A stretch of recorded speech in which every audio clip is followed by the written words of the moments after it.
6 peristiwa pengepungan paling bersejarah dalam peradaban manusia. Pada zaman dulu, untuk menguasai suatu wilayah, taktik pengepungan dilakukan untuk menipiskan pasokan, kekuatan, dan merusak pertahanan agar mudah ditundukkan. Di sisi lain, itu adalah satu-satunya pilihan bagi negara yang diserang untuk berlindung di balik tembok dan menara pertahanannya. Tentu saja, pengepungan terhadap satu wilayah sudah tidak lagi umum dilakukan saat ini. Mengingat penjajahan di dunia harus dihapuskan karena bertentangan dengan hak asasi manusia dan prinsip keadilan. Namun, sejarah mencatat beberapa pengepungan yang terkenal, baik karena durasinya atau jumlah korban yang berjatuhan. 1. Pengepungan Leningrad, tahun 1941 sampai tahun 1944. Terjadi pada masa Perang Dunia Kedua, pasukan Nazi Jerman datang ke Leningrad, kini bernama Saint Petersburg, Rusia. Untuk melancarkan Operasi Barbarossa, sebuah serangan fajar besar-besaran untuk mengejutkan pasukan Uni Soviet saat itu. Pemimpin Nazi, Adolf Hitler, memiliki rencana lain untuk merebut bekas ibu kota Uni Soviet tersebut, yaitu dengan mengepung Leningrad, memotong aksesnya, dan membiarkan penduduknya menyerah karena kelaparan. Sangat sulit untuk membayangkan bahwa jatah makanan untuk tentara merah Uni Soviet saat itu dikurangi hingga hanya 1/4 roti. Tidak hanya Jerman, divisi biru dari Spanyol, Italia, dan Finlandia juga turut membantu dalam pengepungan tersebut. Namun, dari segi jumlah, tentara Uni Soviet jauh lebih banyak dibandingkan dengan pasukan pengepungnya. Dari tanggal 8 September tahun 1941 hingga tanggal 27 Januari tahun 1944, pengepungan Leningrad berlangsung selama lebih dari 2 tahun, yakni selama 872 hari. Hitler sangat yakin dan sombong akan berhasil merebut Leningrad. Meskipun berbagai operasi dilakukan oleh Uni Soviet, seperti Operasi Sinyavino dan Iskra, untuk mengusir pengepung, namun semuanya gagal dan persediaan makanan semakin menipis. Namun, Dewi Keberuntungan memihak pada Uni Soviet. Ketika Danau Ladoga membeku, Uni Soviet melihat peluang untuk memasok kebutuhan dan mengevakuasi orang yang sakit dan tua.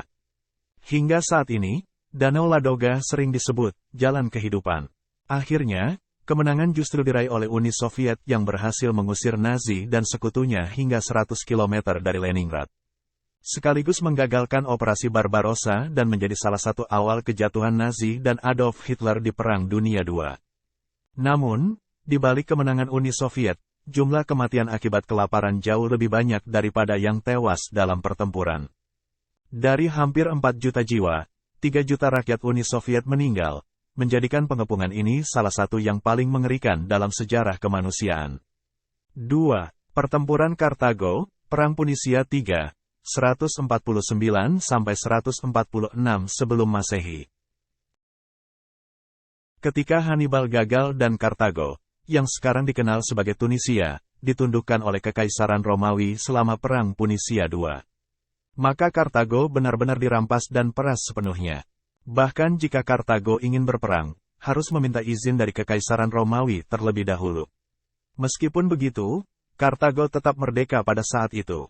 Setelah lelah meminta izin perang kepada Kekaisaran Romawi namun tidak mendapat persetujuan, seorang Kartago bernama Hasdrubal mengumpulkan tentara untuk menyerang Masinisa, Raja Numidia, yang telah menindas Kartago. Namun, Hasdrubal gagal dan melarikan diri, sementara pasukannya dibantai habis. Karena sudah lama tergoda untuk menghancurkan Kartago, Kekaisaran Romawi menggunakan insiden Masinisa sebagai alasan perang dan memulai Perang Punisia III, yang juga menandakan akhir dari Kartago. Kartago sempat berencana menyerah, tetapi setelah mendengar syarat-syarat Kekaisaran Romawi, yaitu harus meninggalkan tanah air dan pindah jauh dari laut, mereka justru memproduksi senjata dan memperkuat pertahanan. Kekaisaran Romawi kemudian menunjuk Scipio Aemilianus sebagai konsul untuk merebut Kartago. Saat tiba di Kartago, Scipio membawa lebih dari 80.000 pasukan Romawi bersamanya. Ia kemudian merebut Neveris, mengepung Kartago, dan membangun benteng untuk menghalangi kapal di pelabuhan Kartago. Meskipun pasukan Kartago memberikan perlawanan, namun tidak terlalu berarti. Scipio beserta bala tentaranya berhasil merebut tembok Kartago dan Baixa, daerah yang sangat penting di Kartago.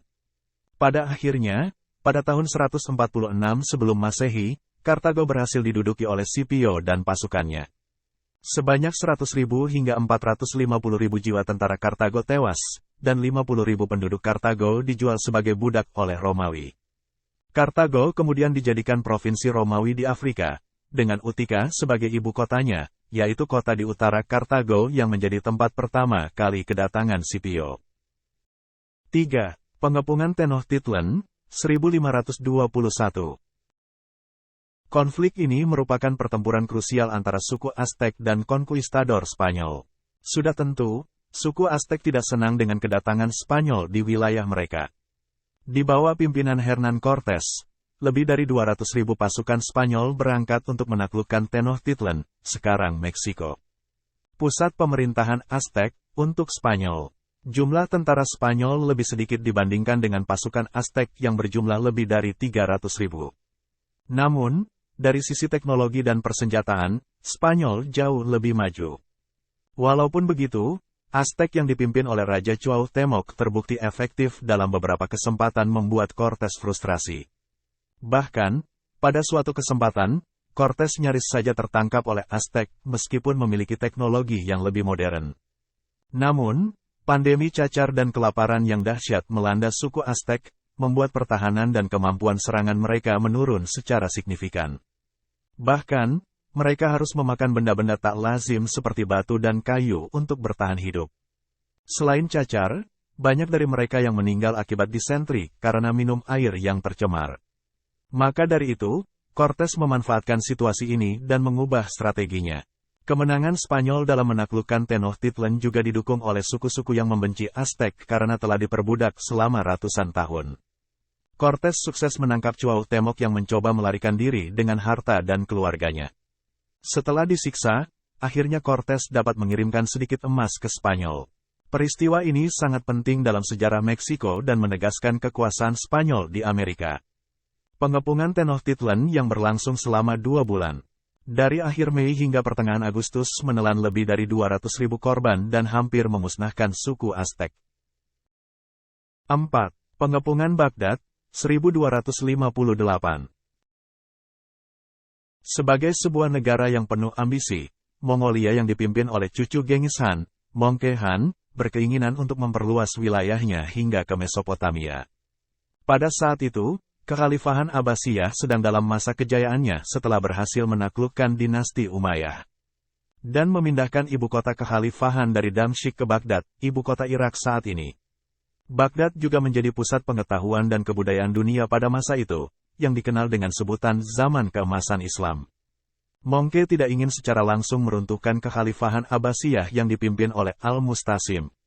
Sehingga ia memerintahkan bawahannya dan saudaranya, Hulagu Han, untuk menyerang hanya jika mereka menolak membantu dalam menaklukkan Persia.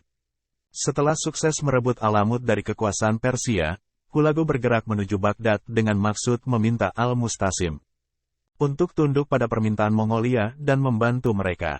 Namun, Al-Mustasim menolak permintaan tersebut. Akibatnya, Hulagu mengepung Baghdad selama 12 hari. Hulagu menempatkan kemahnya di kedua sisi sungai Tigris untuk mengepung Baghdad. Setelah melihat pasukan Mongolia semakin mendekat, Al-Mustasim akhirnya memutuskan untuk mengirim sekitar 20.000 tentara untuk menghadang, tetapi akhirnya dikalahkan. Pada tanggal 29 Januari tahun 1258, tentara Mongol tiba di dekat kota Baghdad dan segera mengepung kota tersebut. Mereka mulai menggali parit dan bersiap-siap untuk menyerang tembok kota. Al-Mustasim merasa terpojok dan mencoba untuk bernegosiasi kembali dengan Hulagu, namun permintaannya ditolak. Sekitar 3.000 pemimpin Baghdad mencoba untuk bernegosiasi, tetapi mereka semua dibunuh oleh Hulagu.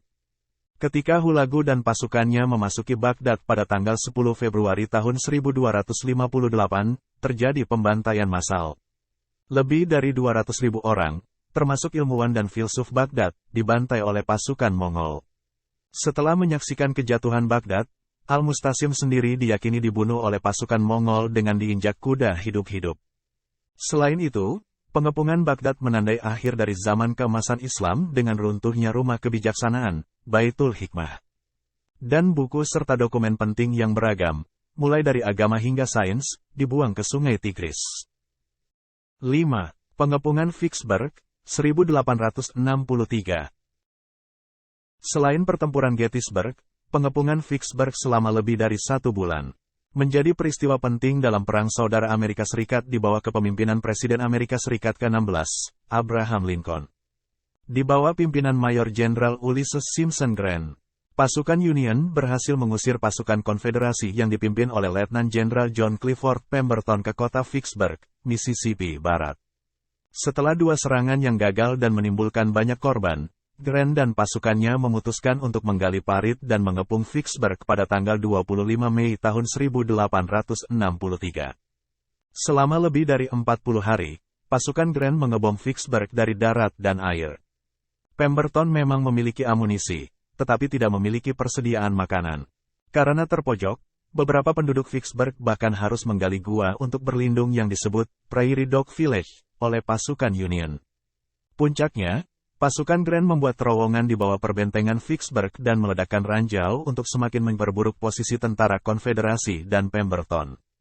Awalnya, Uni akan menyerang pertahanan Konfederasi dengan lebih banyak jebakan. Namun, pada tanggal 3 Juli Pemberton mengirimkan pesan perdamaian kepada Grant, dan menyerah keesokan harinya, pada Hari Kemerdekaan Amerika Serikat. Dengan kemenangan Uni di Gettysburg dan keberhasilan merebut Vicksburg, yang merupakan benteng pertahanan terakhir Konfederasi di Mississippi, posisi Konfederasi semakin terpuruk dalam Perang Saudara Amerika Serikat yang berakhir pada 1865. 6. Pengepungan Yerusalem, 70 Masehi. Berlangsung pada tahun kedua masa pemerintahan Kaisar Vespasianus. Pengepungan terakhir yang paling terkenal terjadi saat Kekaisaran Romawi mengepung Yerusalem pada 70 Masehi. Dan merupakan salah satu peristiwa penting dalam insiden Perang Yahudi Romawi I. Pada tahun 66 Masehi, terjadi pemberontakan besar di Provinsi Yudea. Dan kota itu jatuh ke tangan para pemberontak Yudea yang membentuk pemerintahan mereka sendiri di Yerusalem. Yang dikenal sebagai Tanah Perjanjian, bagi kaum Yahudi dan agama Abrahamik lainnya. Pertempuran yang dimulai pada tanggal 14 April dibagi menjadi 3 faksi, Romawi, pemerintah Yudea yang tersisa, dan kelompok Zelot. Sebanyak 70.000 tentara Romawi yang dipimpin oleh Titus Flavius mengepung Yerusalem selama lebih dari 4 bulan. Meskipun sebelumnya kaum Yahudi berhasil mengusir pengepungan Romawi, Titus diuntungkan dengan konflik internal antara kelompok Zelot dan pemerintah Yudea yang tersisa. Selain itu, pengepungan tentara Romawi benar-benar mengikis moral dan pasokan makanan kaum Yahudi. Titus pernah mengutus seorang pakar sejarah Yahudi bernama Yosefus untuk melakukan perundingan. Namun, rombongan Romawi yang datang tidak diterima dengan baik oleh tentara Yahudi yang menjaga sekitar tembok kota. Bahkan, Yosefus tertembak dan terluka parah, sedangkan Titus hampir saja ditangkap oleh tentara Yahudi. Karena perundingan tidak berhasil, Romawi akhirnya mengambil tindakan tegas dengan menyerbu Yerusalem. Meskipun beberapa kali pasukan Romawi mencoba menembus tembok Yerusalem, namun upaya mereka selalu gagal. Akhirnya, Titus melakukan serangan mendadak pada tengah malam dan berhasil merebut kota. Pada tanggal 8 September pasukan Romawi berhasil menguasai seluruh wilayah Yerusalem. Ketika memasuki Yerusalem, tentara Romawi dan Titus melakukan pembantaian terhadap orang Yahudi di seluruh wilayah tersebut, dari yang tua hingga yang muda. Mereka juga membakar bait suci kedua yang dibangun oleh Ezra dan Nehemia, dan membuat Yerusalem menjadi lautan api. Menurut Yosefus, lebih dari 1 juta orang tewas selama pengepungan Yerusalem. Namun, data modern menunjukkan bahwa hanya sekitar 20.000 sampai dengan 30.000 orang yang terbunuh. Beberapa warga Yerusalem ditangkap dan dijadikan gladiator atau dijual sebagai budak. Pengepungan Yerusalem menjadi permulaan diaspora Yahudi, yaitu penyebaran kaum Yahudi ke seluruh dunia dari Yerusalem. Sampai sekarang, umat Yahudi memperingati hari pengepungan Yerusalem dengan merayakan Tisha B'Av.